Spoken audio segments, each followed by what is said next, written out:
The morning air at Mugello in early 2026 didn't just feel cold, it felt heavy. For over 20 years, the Yamaha M1 had been defined by a specific philosophy, the inline-4 engine. It was the ballet dancer of the grid, smooth, precise, and surgical in the corners, but in the era of Ducati's V4 dominance, that dancer had been getting bullied. The refinement had become a weakness. Inside the Yamaha garage, the atmosphere was thick with a tension that surpassed any race day. This wasn't just a private test, it was a desperate multi-million-dollar gamble.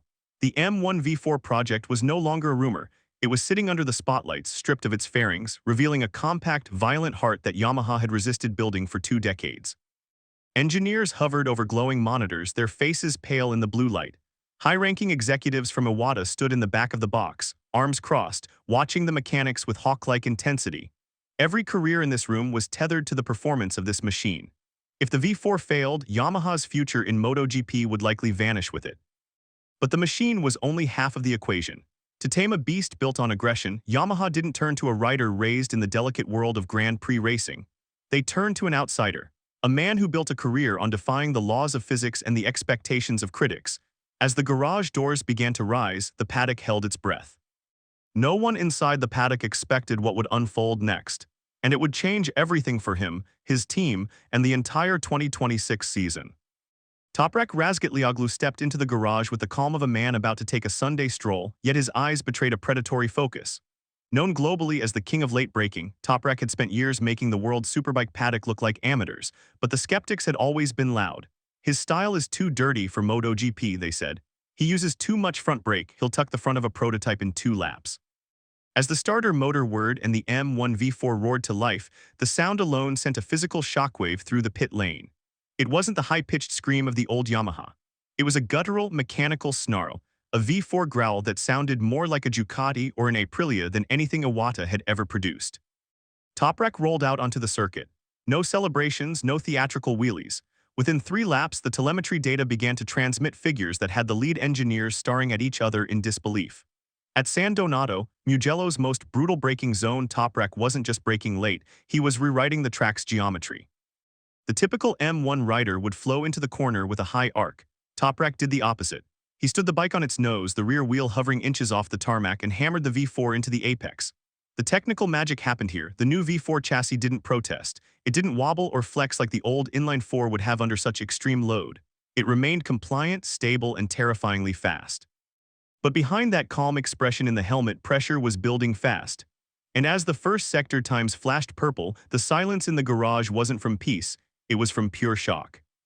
Word of Toprak's sector times began to leak through the paddock like a virus. Among those watching from the pit wall was Jack Miller. The Australian, a veteran of both Ducati and KTM V4s, is a man who speaks his mind and knows exactly what it takes to make a bike turn at 350 kilometers per hour. Miller stood near the Yamaha fence, his eyes fixed on the exit of the Casanova Savelli complex. He watched as Toprak flicked the bike from side to side with a violent agility that the old Yamaha never possessed. The M1 V4 looked angry in the best possible way. According to insiders, Miller remained silent for a long period, clutching a set of timing sheets. The data was staggering. Toprak was achieving corner entry speeds that were historically reserved for the elite aliens of the class. Even crazier was the fact that he was doing this on development tires, not the soft, high-grip qualifying rubber used for glory laps. Miller reportedly approached a Yamaha crew member and asked a single, blunt question: "Is that really a lap time?" Miller's reaction became the primary topic of conversation in the hospitality suites that afternoon. If a rider of Miller's experience was shaking his head in disbelief, it meant Yamaha hadn't just built a better bike, they had found a technical loophole.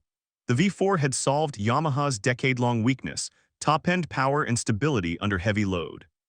Yet as the sun climbed higher over the Tuscan hills, the real turning point happened away from the cameras, involving the man who had been Yamaha's undisputed leader for years.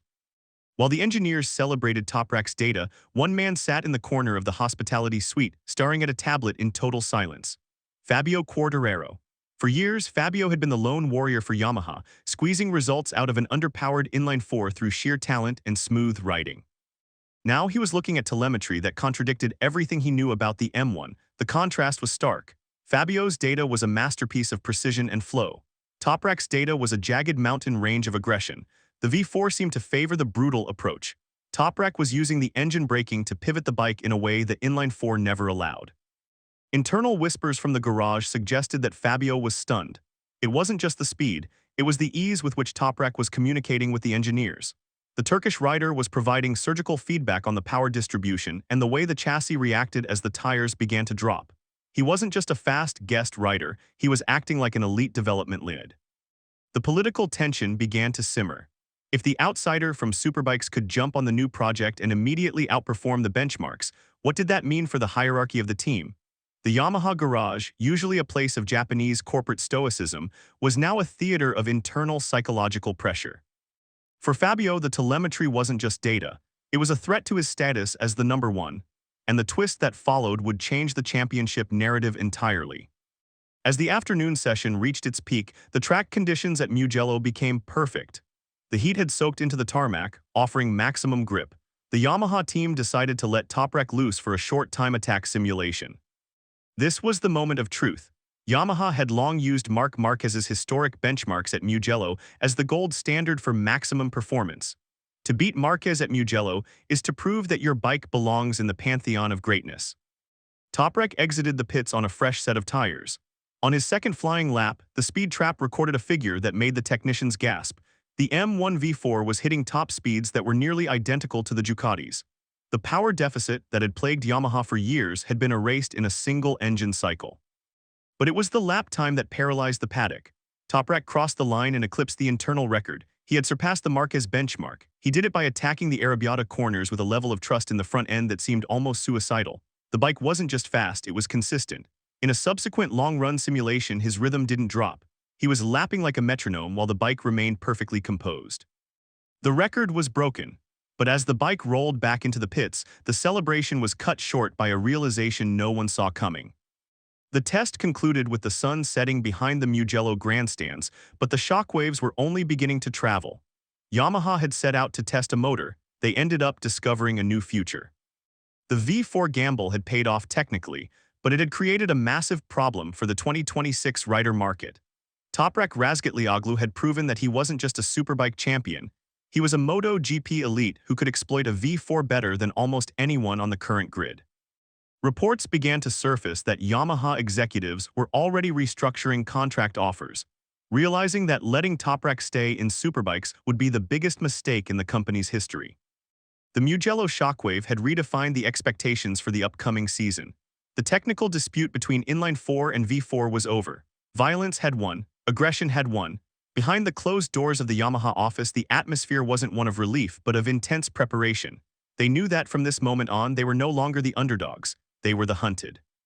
Toprak left the circuit that evening as he arrived, quiet, focused, and seemingly indifferent to the chaos he had caused.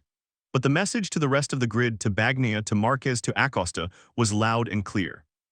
At Mugello,